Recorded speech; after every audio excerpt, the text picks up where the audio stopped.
Okay, you use non-destructive modeling to create the shape you need, and you want to duplicate link this model.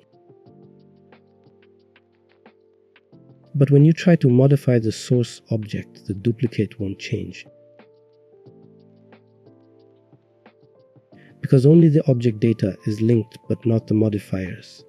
So we'll use geometry nodes to overcome this problem.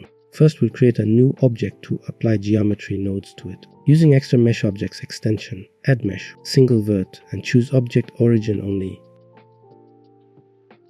Exit the edit mode, and let's move the new object aside. Add a new geometry nodes tree. Then add an object info node. Connect the geometry socket to the group output and the object orange socket to the empty socket in the group input. Next, we pick the source model and we get our instance duplicate. Now if we modify the twist modifier value in the source object, the changes apply to the duplicate. What's even more helpful is that we can now add a modifier to the duplicate object, and this modifier will be independent from the source object.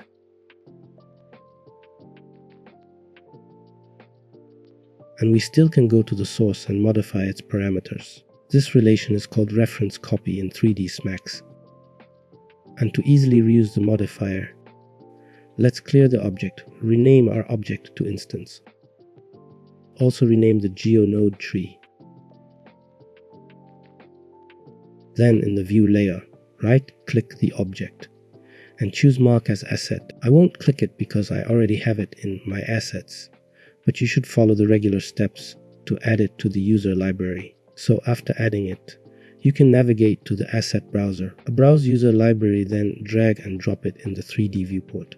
Then pick your source object you want to instance. If you found this video helpful, hit the like button, share the trick with your friends, and subscribe to the channel. And as always, keep learning and see you soon in the next video.